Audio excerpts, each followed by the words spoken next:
Okay, welcome back there, Gunner's Edge. This is the Weihrauch HW97K 22 cal. This will be disassembly, getting ready for the tune, polishing, all that stuff. Plenty of videos on this. I don't just watch mine, there's more educated people than me. This is going to be my first time disassembling a Weihrauch rifle, and this has never been disassembled before. So, we'll just start off. 2 stock screws in the front. Making sure you have the right fitting flathead to go in there. There are a couple washers and a lock washer.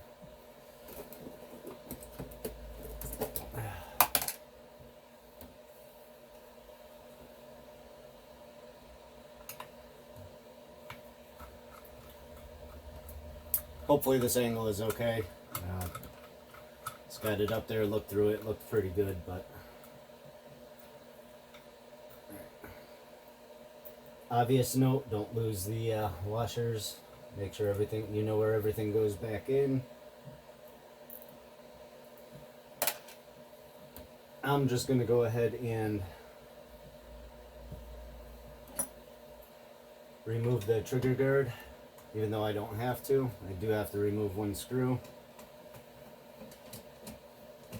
But for a first rifle, I just like total disassembly. That way I can just see. Or you guys get to see the bald spot on my head. Huh. Just to see how everything goes.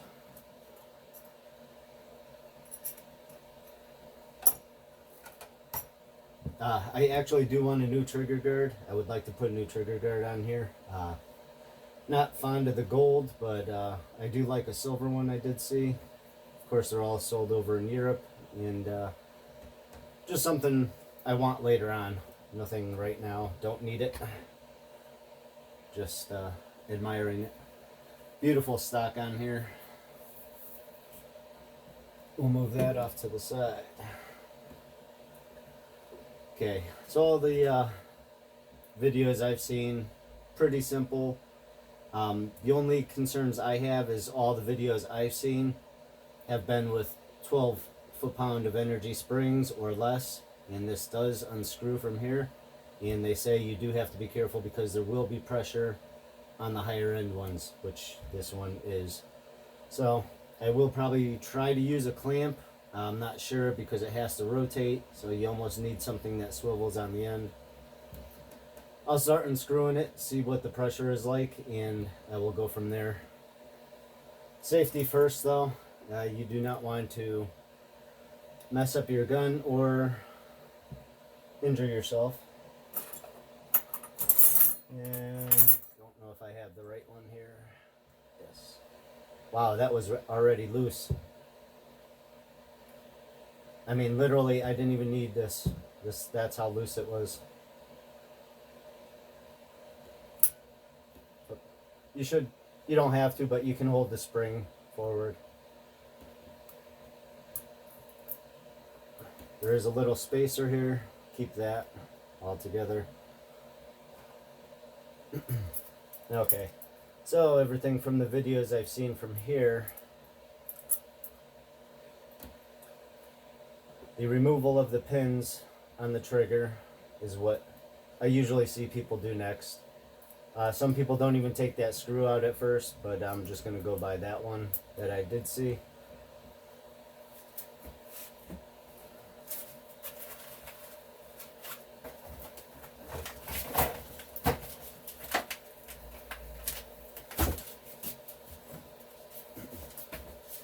Pyramid Air has these lovely foam pieces,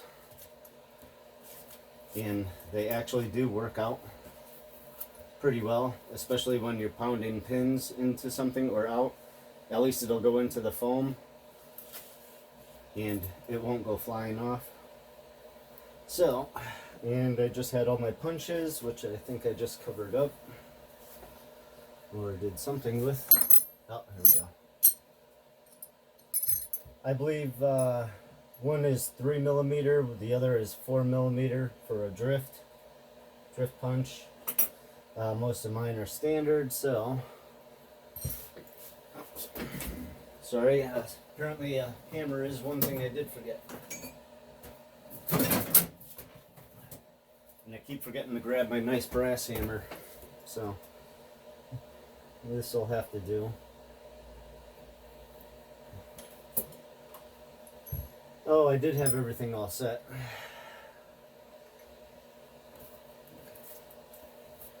Actually, I saw him hit it out this way. I am not sure if these pins are tapered, so bear with me.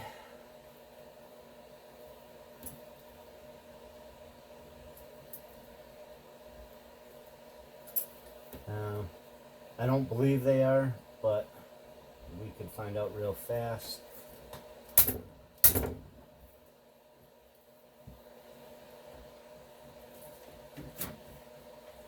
Oh, and I can't find, apparently, my good punch.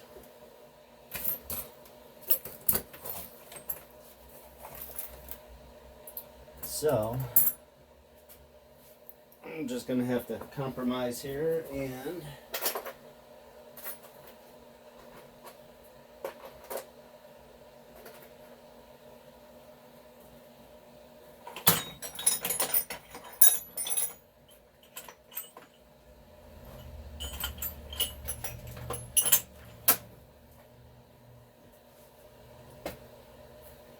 alright, I did find one of my punches. Okay, that came out very easy. That'll go off to the side. Don't worry, nothing will let go in here. Like I said, there is a split right in here, and this has to be unscrewed. And that did not feel like it was tapered at all, unless it went out that way.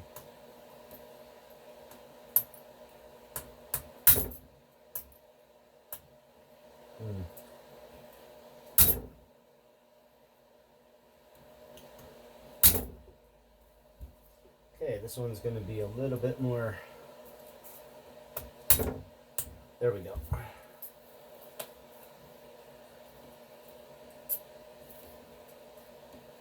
Okay, so once both pins are out, from what I saw, just kind of hold, you'll have to wiggle around the safety button.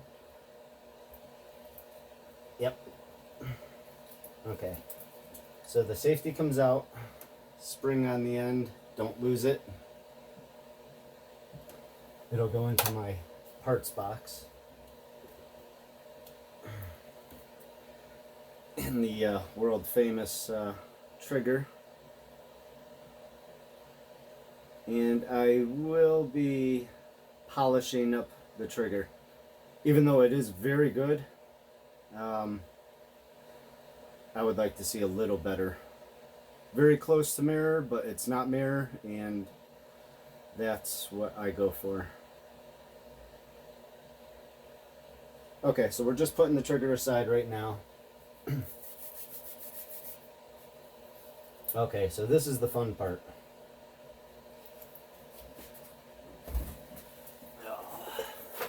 What I've seen is just, okay, this does fit in there. Usually I see them put a rag around it, but this one is very tight, which actually I think I'd rather have, as to not mar up. Well, this fits pretty good too. So we'll try breaking this loose.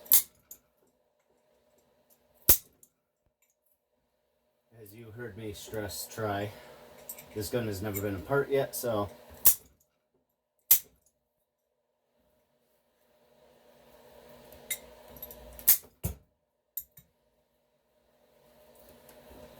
these are some of the joys of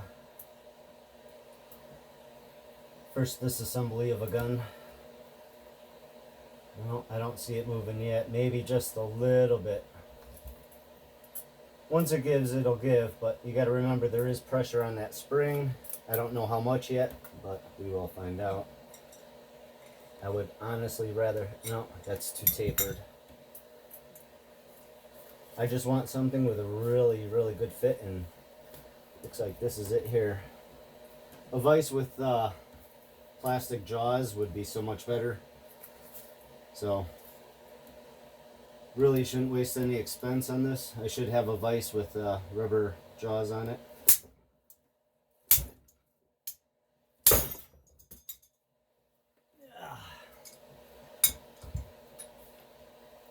Okay, this sucker is still not moving. Unfortunately, I was going to do this at work with the vise, but I chose not to. Figured I'd do it right here at home.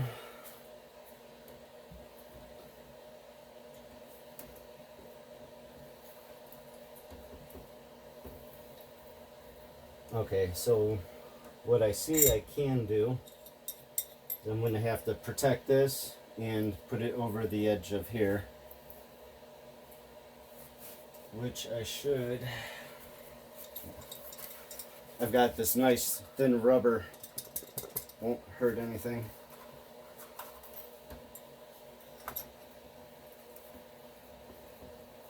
And that way I can get a good bite on it and hold it.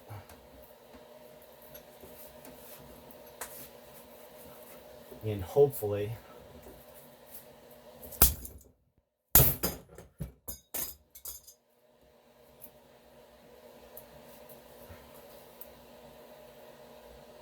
okay, I believe I got it.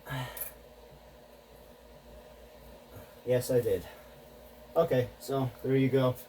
Piece of rubber just so you don't damage the bluing or anything like that. Like I said, first time you take a rifle apart, you'll experience that. Nope, not even a mar on there. That's awesome.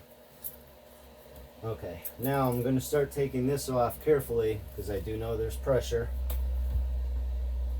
Oh yeah, and there feels like quite a bit of pressure. What I've done in the past and what I'm going to try doing now is actually taking the rifle, putting it muzzle down on the ground, and then I will, by holding this, I can hold the force back and unscrew it. So I apologize if I'm off screen here for a minute, but I want to make sure safety first.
Sorry, it's taking a while, but I'm being absolutely super careful. Can't be careful enough. Okay, there we go. Okay, there was pressure, but it wasn't that bad. As long as you have a good hold on it, it just lifted up a little and just kicked over to the side.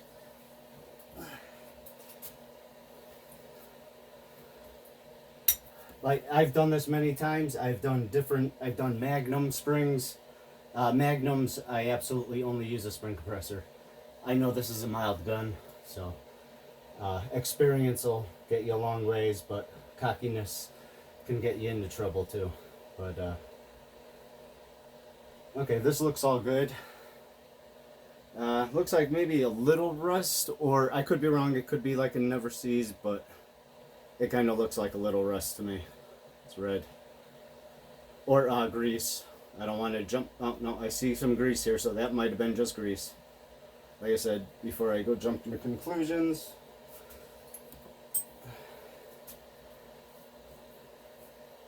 Okay. I'm going to say not rust, but grease. So, that's good. No grease. Okay, so we're going to remove the spring. Not too bad. It's not too dry. I mean, I only like a light coating of grease anyways. But as you can see, tolerances count. This does not have much for tolerance. Very sloppy tolerance. And that is most of the reason why you will have spring twang and just a buzzing noise. Don't know if you can see this. Not polished at all. I polish both the ends, and unfortunately you can't see the new one for the tune kit, but when I had this out, the bottom of the spring was beautifully polished on the Vortek kit. So I even checked the end of the spring before I did that, and I added just a little grease in between the washers when I put it back together. That will help out immensely, being polished on the ends. It was flattened, but overall, I mean, if you want to save yourself some money, you could try tightening this up. You can make a sleeve that'll go around this. It's a little bit of a pain in the ass. Or just making, I'm talking low budget, literally low budget. If a soda can could wrap around that, I don't think it will. It feels like in between where nothing really would wrap around here. I've done real loose ones with a soda can and just wrapped it around. But I'm talking $15 tune, which is fine for the Joe Schmo, not competition shooting. I've done that to some of my Chinese, and it made it so much more fun to shoot. I don't shoot them often, but less buzz and just less noise. You can make a sleeve for the outside also. Just even polishing this up would help. But this is what's in there. I'll show you the size difference from the original to the stock, to the aftermarket. So that does seem quite a bit more than when I did my Diana or WS48. I think it was just maybe like that much lower, but we'll find out. And the spring diameter looks pretty close to the same. I'll mic it all out later. I have it here somewhere. Okay. So I'm going to mic it all out before I put it back together. I want to see what the length is, how many coils, wire diameter. I'll do all that research, write it down. I try to keep notes of everything I do, so that way I can always look back and see what it was. Alright, so definitely it's too bad with a little more quality control. And I do forget the company that does this assembly for Weihrauch, but I don't believe Weihrauch does this themselves, so it's too bad. If you couldn't get a little more money into the quality control and the spring and the guide, you'd probably be pretty close up there to the TX200. Not that they're not already, but then again, this is a fun gun to tune, and this is kind of why I like this rifle also. Okay, with that said, for more disassembly, we have this pin here. We're going to punch out. This will take the whole leverage system out once you open it up, and then you can slide your tube out. Let's see.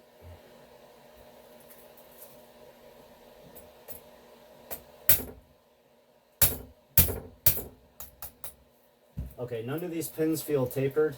They just seem to pop right out. So I got my 3 pins there. Okay, you have to unlatch, of course.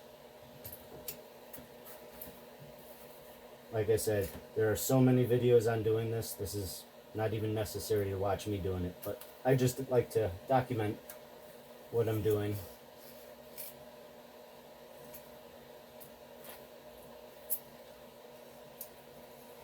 And any troubles I run into.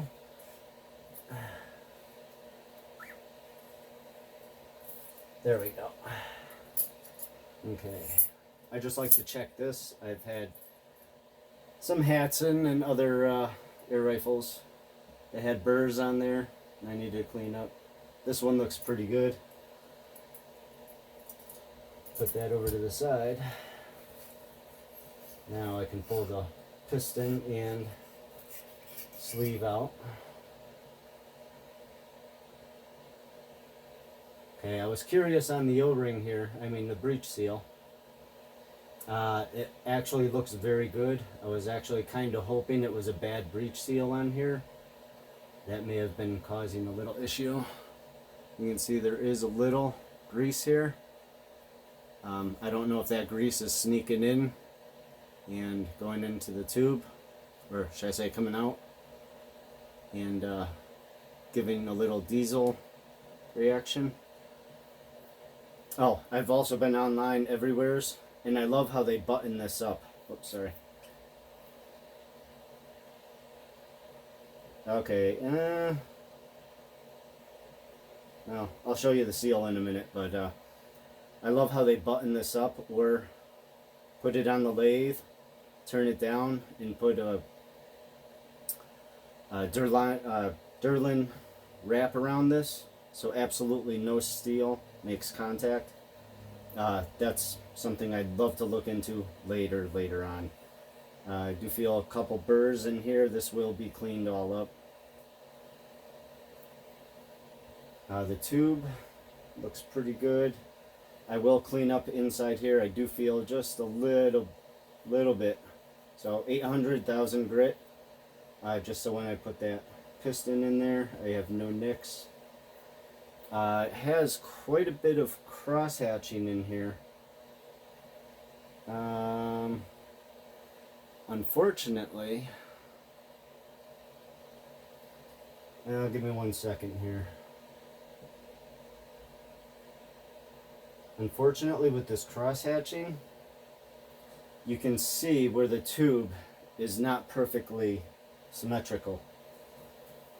And I will grab my phone in a minute, and well, once I'm done with all this, then I'll do a close-up.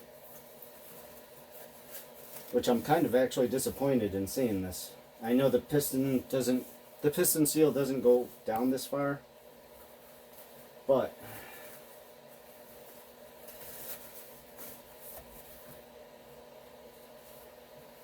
as long as I don't see it anywhere else inside. Inside actually looks good, it's just the outside here. Well, I'll show you that in a minute. Just going to go over this, wipe this down.